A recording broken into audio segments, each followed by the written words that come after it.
Grabando, el siglo XXI es hoy, episodio 1533. Monopolios, segunda parte. El siglo XXI es hoy.com. De monopolios y magnates, cómo los gigantes tecnológicos siguen los pasos de los varones de antaño. De la Compañía de las Indias Orientales hasta el juicio contra IBM. La evolución de los monopolios. Habíamos visto en el episodio anterior de esta breve serie, o digamos miniserie sobre monopolios, en el siglo XXI es hoy, los detalles de un juicio antimonopolio de los Estados Unidos contra Google, el sitio del que provienen casi todas las respuestas a nuestras dudas en ya un par de décadas. Pero nuestra visión no sería completa si no revisáramos también qué es un monopolio a la luz de la historia. Porque el juicio para revisar cuál es la responsabilidad de Google no es el primero, y probablemente tampoco sea el último. Así que ahora, en este episodio, vamos a conocer casos históricos de monopolio que se llevaron contra IBM, American Tobacco, AT&T, Standard Oil, la Compañía de la Bahía de Hudson y la Compañía de las Indias Orientales. Así que, sirvamos un café y hablemos sobre monopolios, el drama recurrente de la humanidad.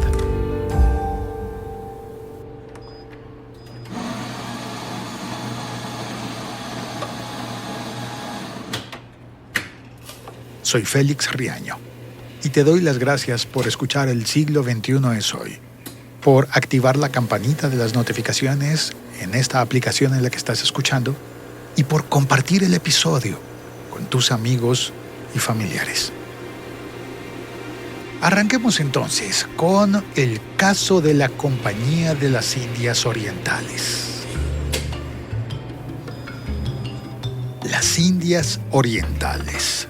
Lo primero que me viene a la mente es que desde la escuela, en el colegio, me enseñaron todo sobre las Indias Occidentales, refiriéndose al Caribe y a América como un nuevo continente descubierto por Cristóbal Colón.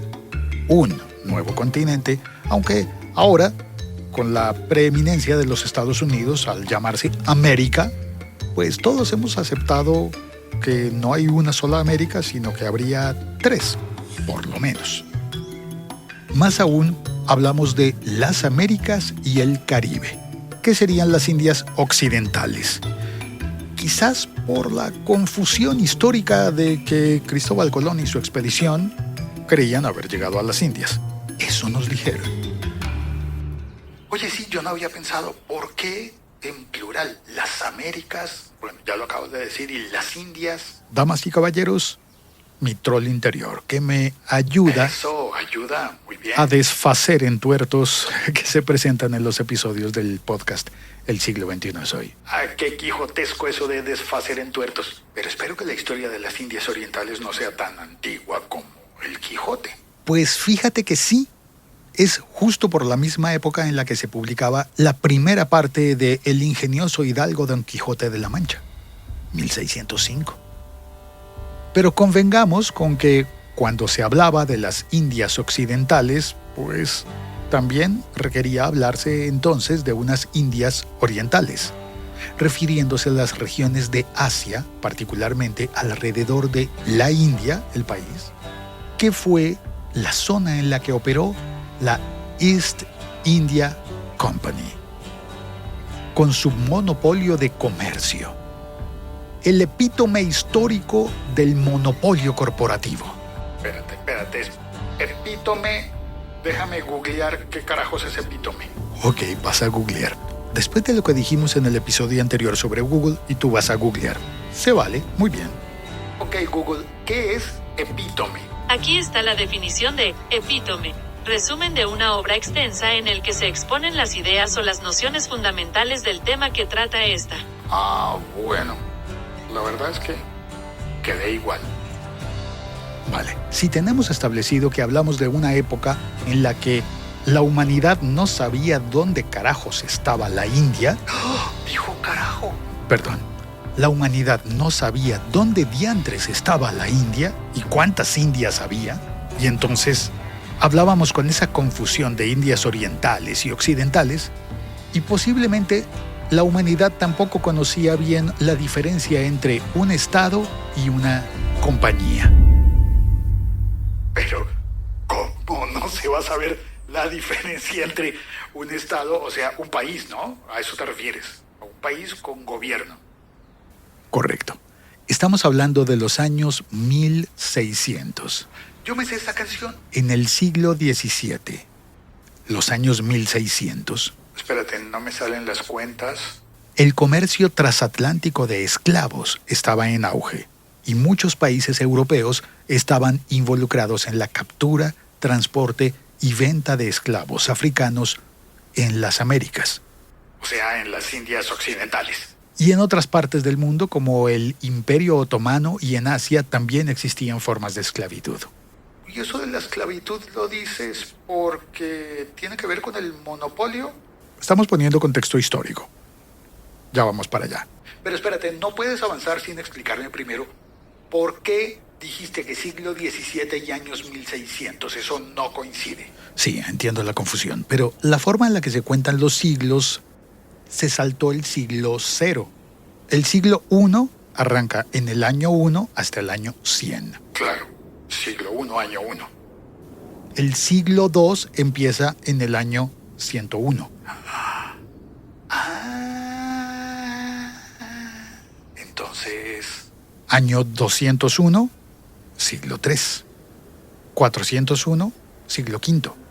vale, comprendido. Continúa entonces. En 1600, Cuando el tirano mandó...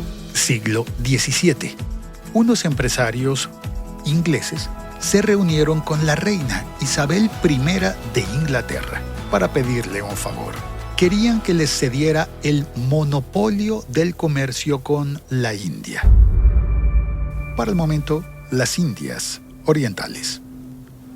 La reina Isabel I de Inglaterra, que era una mujer de negocios, astuta, vio el potencial de la idea y les concedió la licencia con exclusividad por 15 años.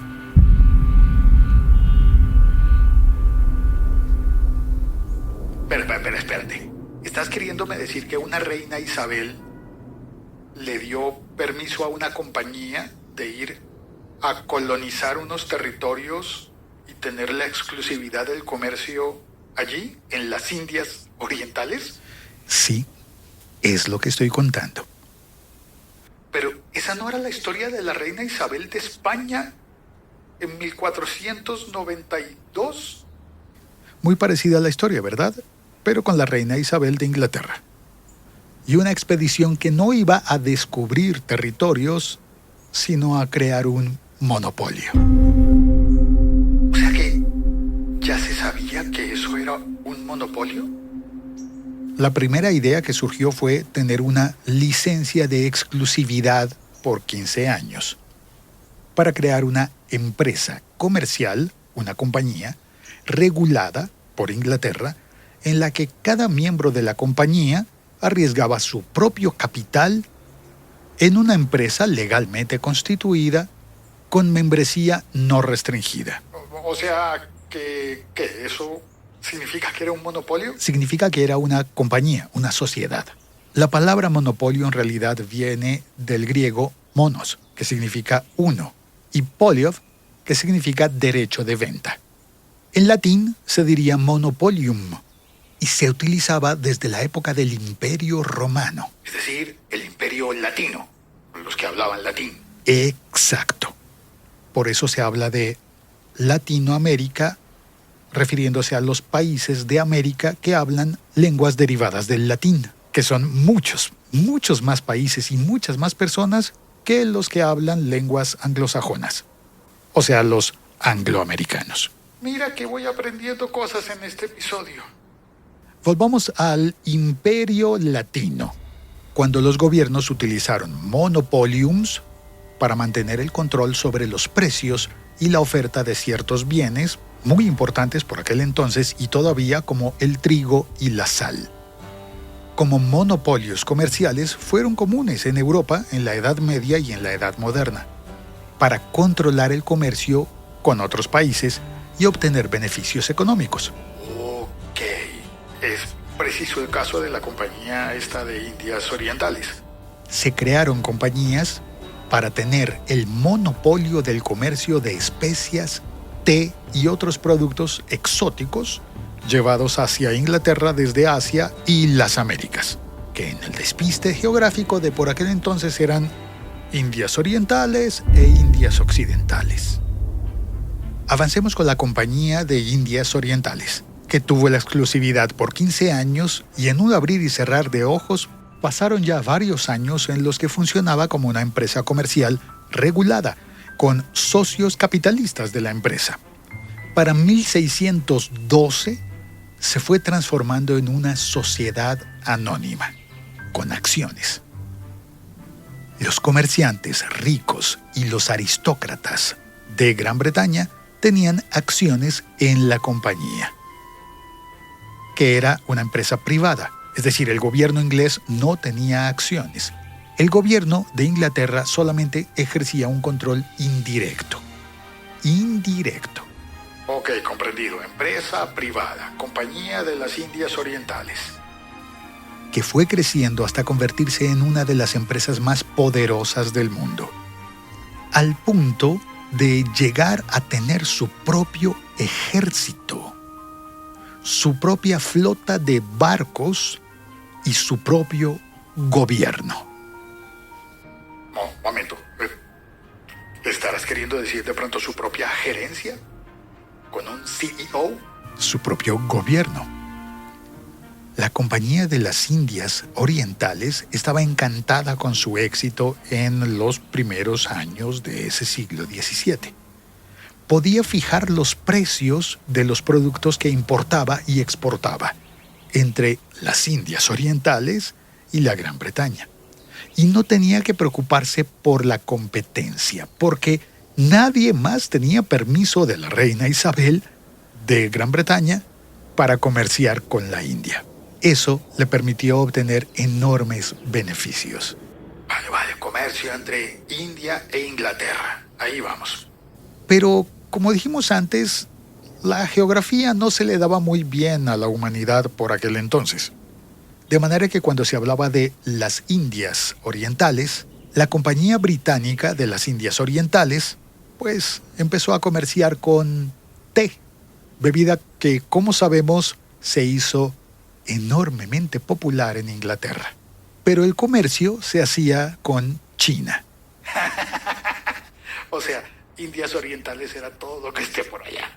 Ya, les habría venido bien un Google Maps, ¿verdad? China es un gran productor de té y consumidor de té, y el té se puso de moda en la corte británica.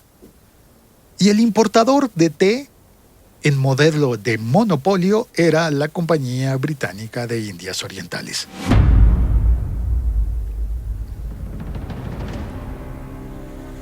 El té era un bien de lujo debido a su alto costo y se empezaba a aumentar la demanda y cada vez había más británicos queriendo comprar té para tomar todas las tardes. Algún tiempo después, los impuestos al té fomentaron un floreciente comercio de contrabando y ocasionó varios incidentes que activaron, por ejemplo, algunas guerras de independencia. Pero enfoquémonos. Wow, pero acabas de hacer tremenda referencia. Sí, Gran Bretaña iba en camino a cultivar su propio té para no necesitar comprárselo a China. Yo sé que estás contando algo histórico, pero es que me suena tan familiar en la actualidad. En sus tierras británicas de colonias, es decir, en la India, donde tenía su base la Compañía Británica de Indias Orientales.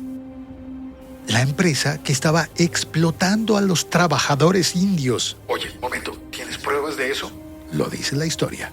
que la compañía se enriqueció a expensas del pueblo indio. Bueno, no sé, pero ¿no fueron los indios los que se inventaron eso del karma? Pues parece que hicieron mucho para ganarse el karma durante muchos años con esa compañía que tenía su flota propia, su ejército propio, su gobierno propio. Hasta que en 1857, Espérate, ¿más de 200 años? llegó el golpe maestro de la desgracia de la Compañía Británica de las Indias Orientales. El famoso Motín de la India o Rebelión de los Cipayos. De los cipayos.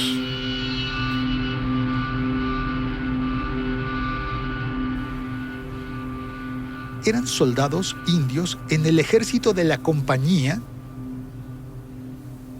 que lideraron una violenta revuelta en respuesta a las políticas opresivas de la Compañía Británica de Indias Orientales y a un caso puntual que no logró entender muy bien, que se refería a los rumores de cartuchos de rifle recubiertos en grasa de cerdo y de vaca, lo cual implicaba un problema cultural y religioso tanto para musulmanes como hindúes.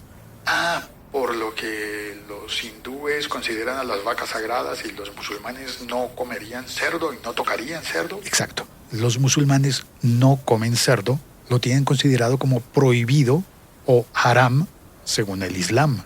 Pero esos no eran los judíos. En eso coinciden los musulmanes y los judíos observantes de la religión, que evitan comer cerdo porque no hace parte de los alimentos kosher según la Torá. ¿Y los hindúes tampoco comen vaca? No, las reses o vacas son vistas como un símbolo de no violencia y de la madre tierra, y se asocian con la diosa Aditi en la mitología hindú. Así que los británicos comían vacas y cerdos, pero los hindús y los musulmanes no. Y pues eso podría explicar que tampoco les gustara mucho la idea de utilizar grasa de cerdo y de vaca en lo de las municiones de sus armas.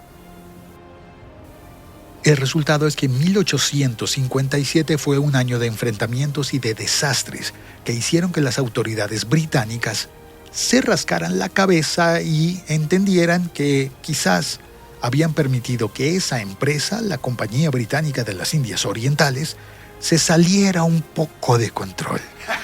¿Por más de 200 años? Un poco nada más. 274 años duró esa compañía y cumplió un papel crucial en la expansión del Imperio Británico en la India, en otras partes de Asia y África, controlando como monopolio el comercio del té, las especias, los textiles y el opio. ¿Qué? ¿Me estás diciendo que comerciaban con opio? Cultivaban opio en la India y luego se lo vendían a comerciantes que lo llevaban a China, donde era ilegal pero había mercado negro. Pero espera, o sea que ¿estamos hablando de un narcotráfico de esa época? Pues yo no sé si podríamos llamarlo así, pero sí sé que hubo 2 guerras de opio. O sea, estaban comerciando con algo que China consideraba ilegal, con una droga, y hubo guerras por eso. Me suena mucho al narcotráfico. Y esas guerras del opio resultaron en tratados humillantes para China y la cesión de Hong Kong a Gran Bretaña. ¡Wow! O sea que una parte de China pasó a ser de Gran Bretaña. Esas guerras del opio iniciaron lo que en China se conoció como el siglo de la humillación. Y fue una época muy oscura en las relaciones entre China, India y Gran Bretaña. Hong Kong permaneció como territorio británico por 150 años hasta 1997. Bueno, pero ahí ya hace rato que se había acabado la dichosa Compañía de Indias Orientales. Sí, en 1857, después de la rebelión de los Cipayos, o el Motín de la India, el control de la Compañía Británica sobre la India fue transferido directamente a la corona británica en 1858.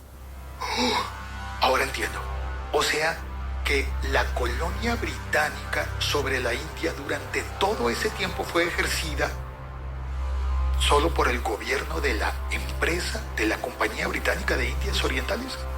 Hasta 1858, mediante el Acta de Gobierno de la India, que fue el momento en el que el gobierno británico tomó las riendas y dijo: gracias, querida compañía, a partir de ahora nosotros nos hacemos cargo. O sea, ¿le dieron la independencia a la India? No, eso vendría mucho después. ¿Qué tanto después? En 1947. ¿Después de la Segunda Guerra Mundial?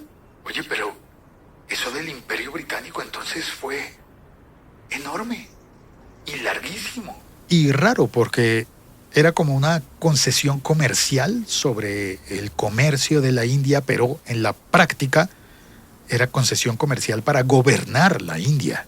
Bueno, las Indias Orientales, que no necesariamente corresponden con lo que hoy conocemos con la India. Ya vemos que comerciaban también con China, por ejemplo, y que por entonces incluía también a lo que hoy conocemos como la República Islámica de Pakistán. O sea, más o menos me estás diciendo que esa Compañía Británica de Indias Orientales tenía el control de, qué sé yo, media Asia. Quizás no la mitad, pero sí tenía el control comercial de todas las rutas. Fue una compañía que llegó a ser muy grande y tan poderosa y tan corrupta que Gran Bretaña le retiró su capacidad de gobernar, y aunque técnicamente sobrevivió unos años más después de que le quitaron el gobierno, fue perdiendo relevancia hasta que en 1874 fue oficialmente disuelta. Se podría decir que la Compañía Británica de las Indias Orientales pasó de ser el amo y señor del comercio y la política en las Indias, incluyendo el comercio con China y con Pakistán, y seguramente muchas otras regiones, a ser simplemente un caso histórico emblemático de el peligro que significa un monopolio.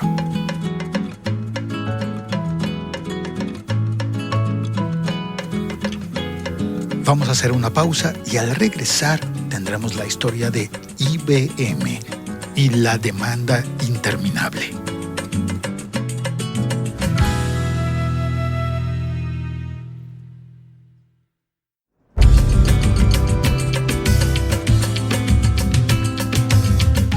Esta serie sobre monopolios en el siglo XXI es hoy empezó para explicar el caso del litigio de 2023 entre Google y el Departamento de Justicia de Estados Unidos, donde se alega que Google ha monopolizado ilegalmente los servicios de búsqueda en Internet. Pero está muy lejano el caso de parecerse a cómo la Compañía Británica de las Indias Orientales monopolizó el comercio entre Gran Bretaña y Asia en los siglos XVII y XVIII. Obviamente, los casos de la Compañía Británica de las Indias Orientales y de Google se diferencian muchísimo por la época, por el contexto, por la naturaleza del monopolio. Porque Google no tiene ningún tipo de monopolio físico sobre bienes como el té o sobre rutas de comercio marítimo, no, nada parecido. Y el juicio intenta establecer si Google hizo algo ilegal al asociarse con otras compañías como Apple o como Samsung para que sus equipos tengan de manera predeterminada el buscador de Google y no cualquier otro buscador. Si hiciéramos la comparación entre la Compañía Británica de las Indias Orientales y Google, pues el arreglo en aquel entonces no habría sido entre Google y Apple y Samsung, sino entre la Compañía de Indias y la corona británica. Ahora, cuando el caso histórico de la Compañía Británica de Indias llegó a niveles exagerados de gravedad, le quitaron su jurisdicción y esa compañía pues no sobrevivió. En cambio, a Google lo peor que le podría pasar sería quizás algo similar a lo que le ocurrió a Microsoft cuando en 1998 la acusaron por prácticas monopolísticas anticompetitivas al integrar su navegador Internet Explorer en el sistema operativo de Windows. 2 años después, en el 2000, salió el fallo que determinaba que Microsoft sí había violado las leyes antimonopolio. Un posible veredicto que condene a Google podría parecerse al de aquel caso contra Microsoft, o a lo que le ocurrió a IBM. Y esa es la historia que vamos a contar a continuación. IBM y la demanda interminable. Porque si hablamos de maratones judiciales, IBM se lleva el oro.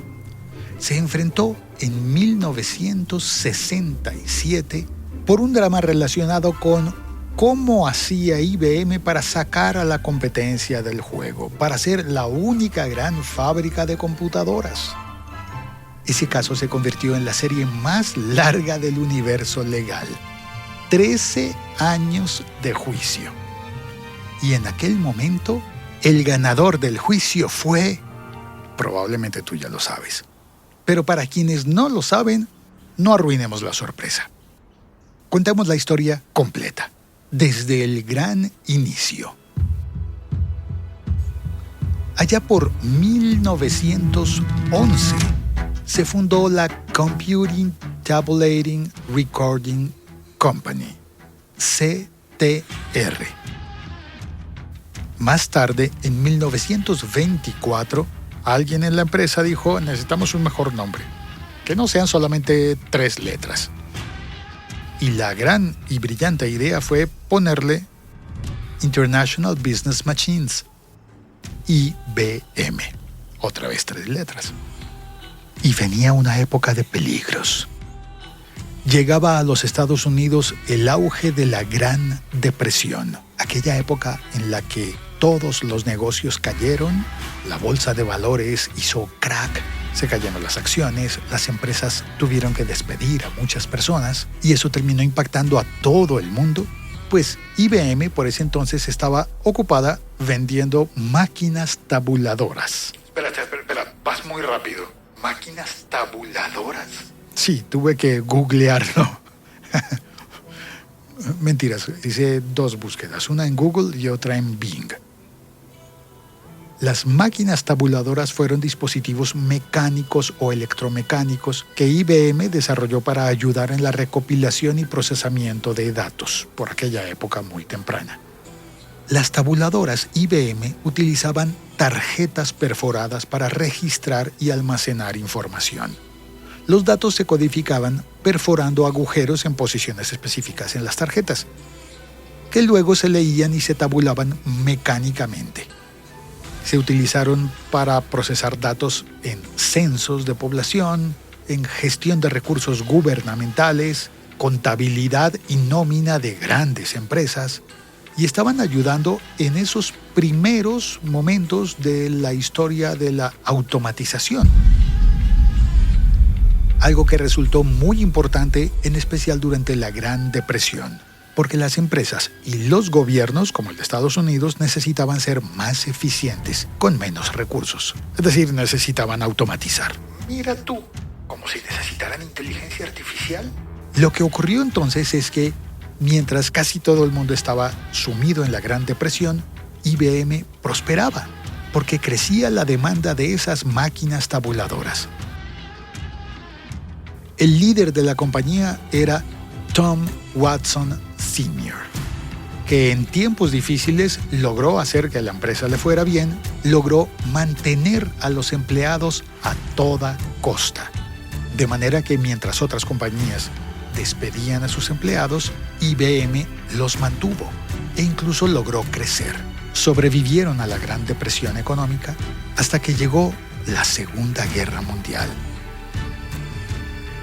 Para entonces, IBM ya tenía máquinas de cálculo avanzado y dispositivos que le vendía al gobierno de Estados Unidos. Seguían creciendo, hasta llegar a la era de la computación moderna. Y en los años 60 y 70 del siglo XX, IBM era,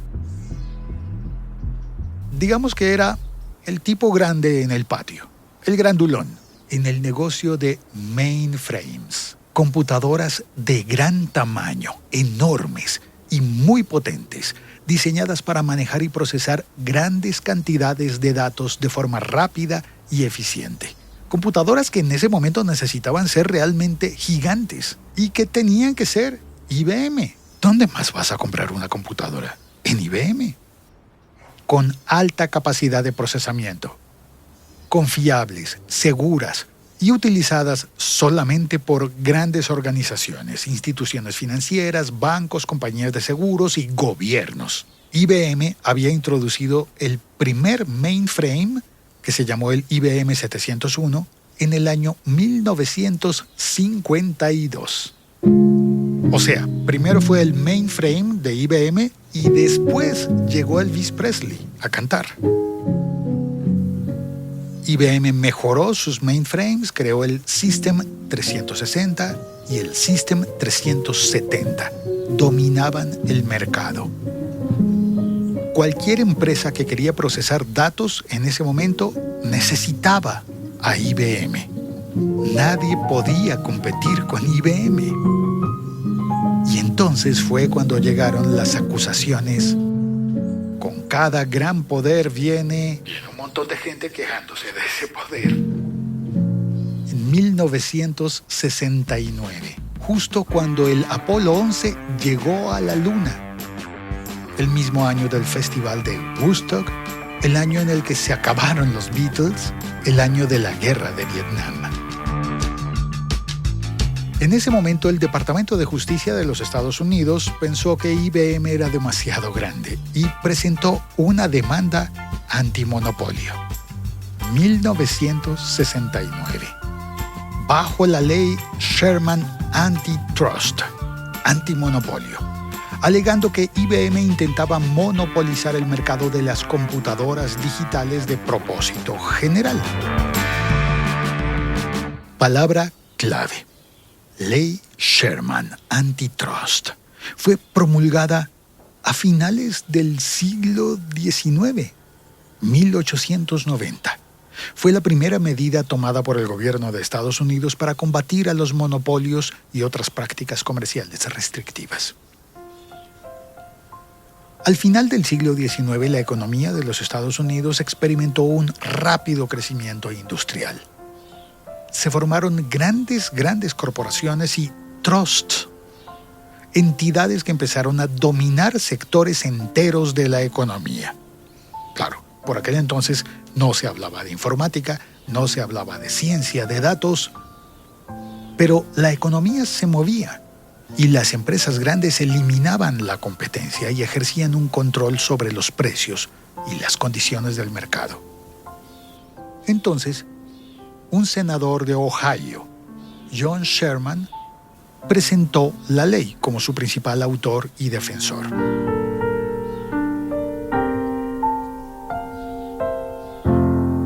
Sherman buscaba promover la competencia económica y reducir el poder de los monopolios.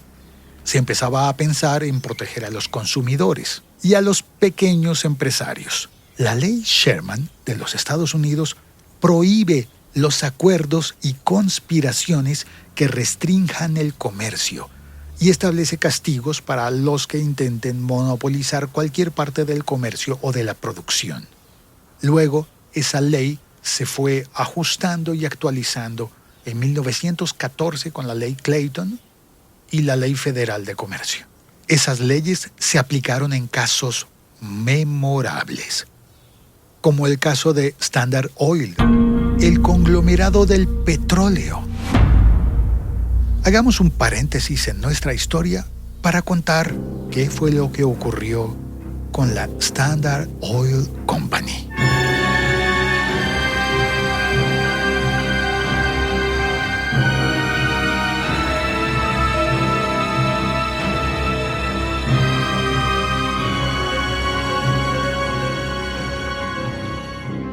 En Ohio, 1870. Mismo estado del senador Sherman. Apenas 20 años antes de que presentara la ley. un grupo de empresarios fundó la Standard Oil Company. Era una época en la que la gente encontraba petróleo. Los emprendimientos por ese entonces no eran startups, era gente buscando tierras con yacimientos de petróleo. Y se hacían millonarios instantáneos con el petróleo. Pero claro, ¿quién encuentra el petróleo? No es posible que lo encuentre una sola compañía. Entonces, nuestro protagonista fue John D. Rockefeller, que no solo fundó la Standard Oil Company, sino que decidió quedarse con el trono y con una buena parte de las acciones de la empresa. Rockefeller tenía un don para hacer acuerdos secretos, especialmente con las empresas ferroviarias. Básicamente les proponía: ¿qué tal si nos das tarifas súper bajas y nosotros te garantizamos un flujo constante de petróleo, nuestro oro negro? Y empezó a crecer el imperio de Rockefeller. Creó un trust para consolidar el control sobre múltiples compañías petroleras, no solamente una. Se dice que utilizaba espías para recopilar información sobre sus competidores y comprarlos o sacarlos del mercado. Bajaba los precios de sus productos por debajo del costo y estaba dispuesto a perder dinero durante algún tiempo solo para expulsar a los competidores. Y empezó a crecer el imperio de Rockefeller.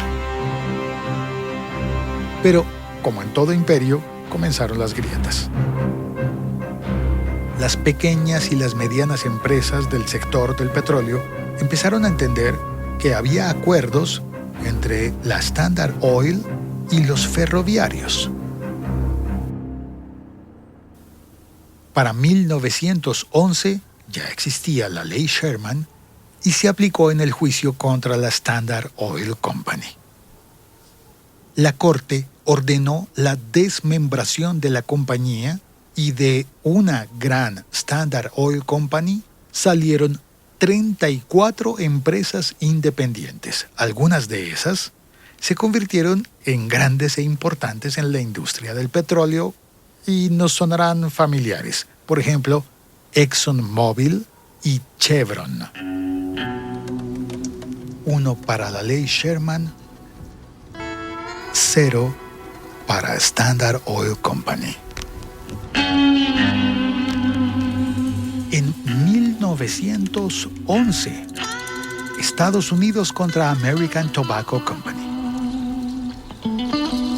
Una empresa fundada por James B. Duke, que acaparó el 90% del mercado de cigarrillos en solo una década.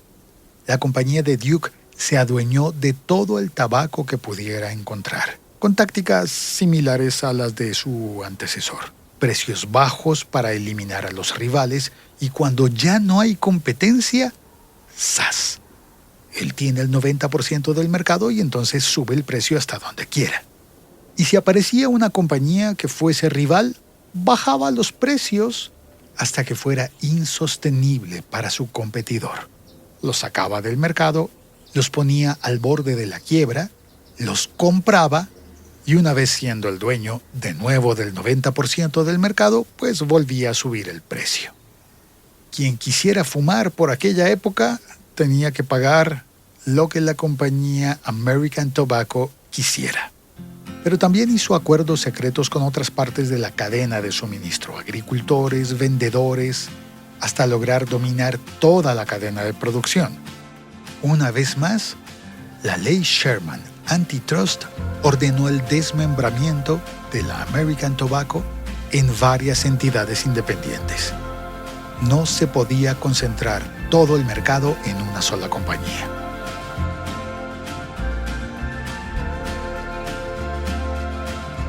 American Tobacco 0, Ley Sherman 2.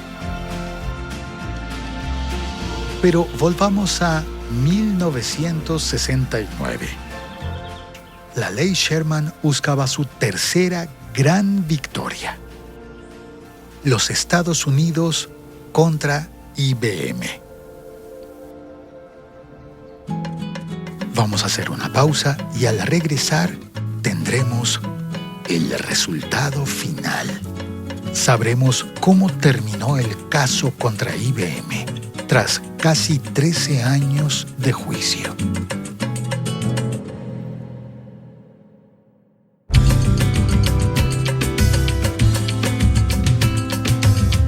...1969... los Estados Unidos contra IBM... por monopolio de las computadoras digitales de propósito general. La ley Sherman buscaba su tercera gran victoria. El enfoque principal del caso estaba en las prácticas de comercialización y licenciamiento de IBM, y cómo estas prácticas podrían haber sido utilizadas para mantener una posición dominante en el mercado de las computadoras y de los sistemas relacionados. IBM era la potencia en la industria de la computación. El gobierno buscó presentar pruebas y testimonios que demostraran cómo IBM utilizaba su posición dominante para desincentivar la competencia y mantener el control del mercado. IBM se defendió vigorosamente, argumentando que la competencia era robusta y que sus acciones estaban en el mejor interés de los consumidores y de la innovación en la industria. En este momento me acuerdo claramente de los argumentos de Google en 2023. El juicio se extendió. Comenzaron los años 70 y el mundo empezaba a cambiar. Este caso continuó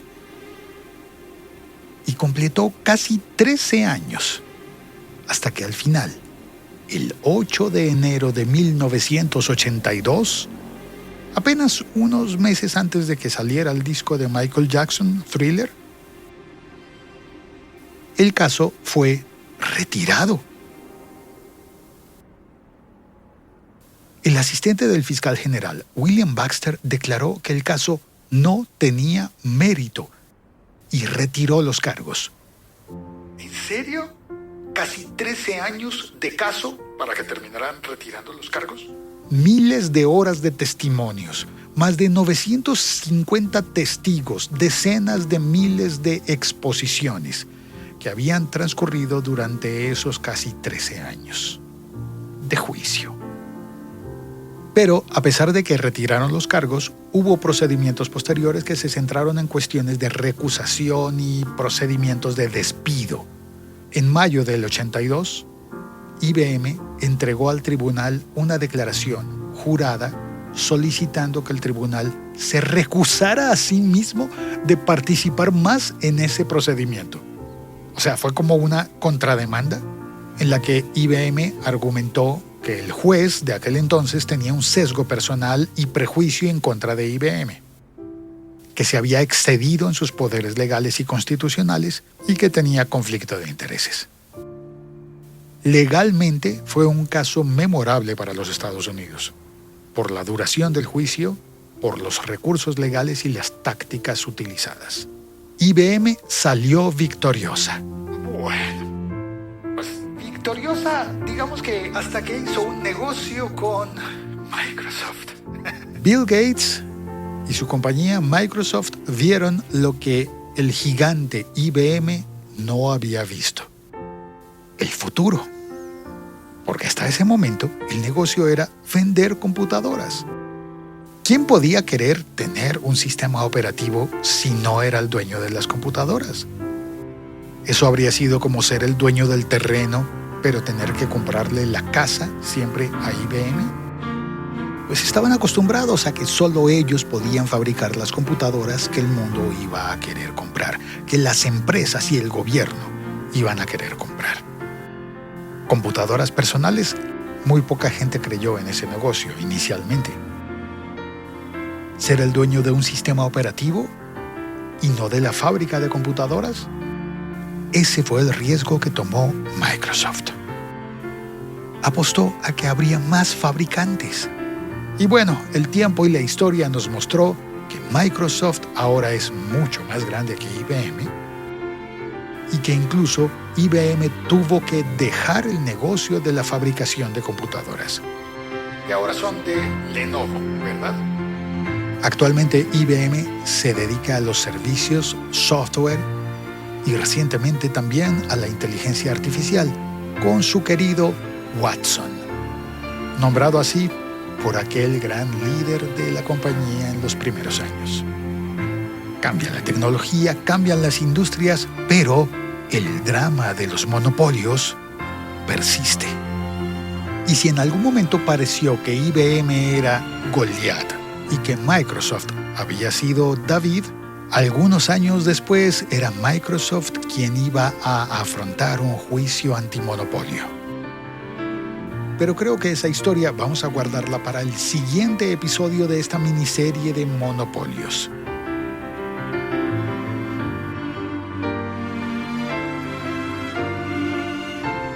Nos falta por contar la historia de la Compañía de la Bahía de Hudson, el juicio antimonopolio en contra de AT&T, la orden de desmembrar a Microsoft y cómo se salvó, y un par de propuestas de algunos oyentes que han dejado su comentario en Spotify. N. Barrios Gil propuso que hablemos de Monsanto. Y Pablo Ortiz propuso que hablemos del monopolio farmacológico de la salud humana. Soy Félix Riaño y te doy las gracias por haber escuchado este episodio de El siglo XXI es hoy. Te invito a que dejes un comentario en Spotify o en YouTube Music, a que compartas este episodio del siglo XXI es hoy y que mientras esperamos al siguiente episodio del siglo XXI es hoy, tenemos el Flash Diario, con noticias de tecnología, ciencia y entretenimiento, todos los días. Por ahora, nos despedimos con paisajes sonoros, enviados a nuestro grupo Telegram de elsiglo21eshoy.com. Allí encuentras el enlace para entrar al grupo y compartir también tus sonidos.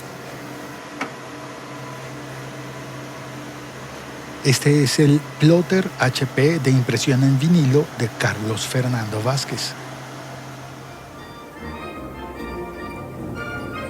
Este es el concierto en la catedral, escuchado por Víctor Gabriel desde el hospital.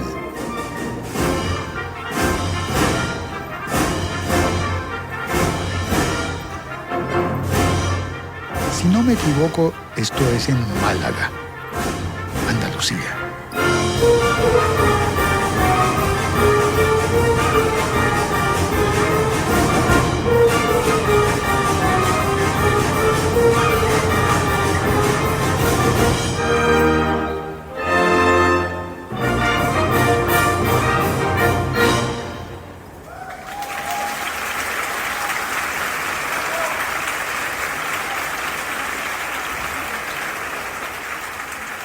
Sebastián Restrepo. Hola a todos, este es Sebastián Restrepo de Colombia, hoy desde las cascadas de Gorge en Ítaca, el estado de Nueva York, Estados Unidos, en la Universidad de Cornell, para el paisaje sonoro, las cascadas después de una noche de lluvia.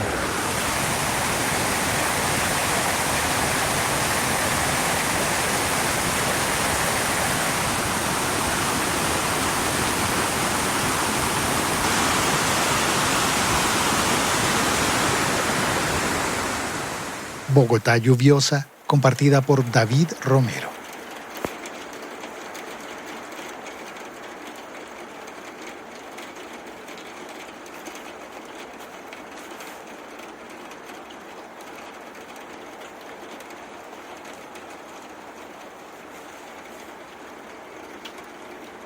Los karts en Go Kart Manía, compartido por Guillermo, desde Plaza Tlanepantla, en Tlanepantla de Vaz, Estado de México.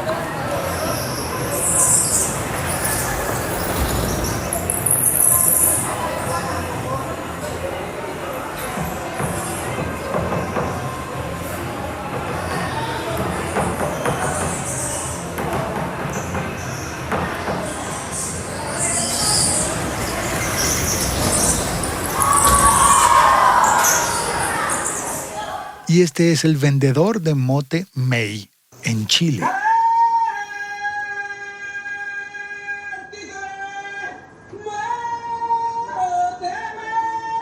Compartido por Patricio Araguiz.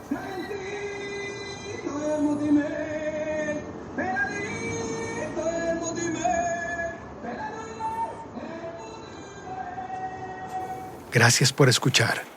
Gracias a todas las personas que entran al grupo Telegram a compartir sus mensajes de voz y sus paisajes sonoros.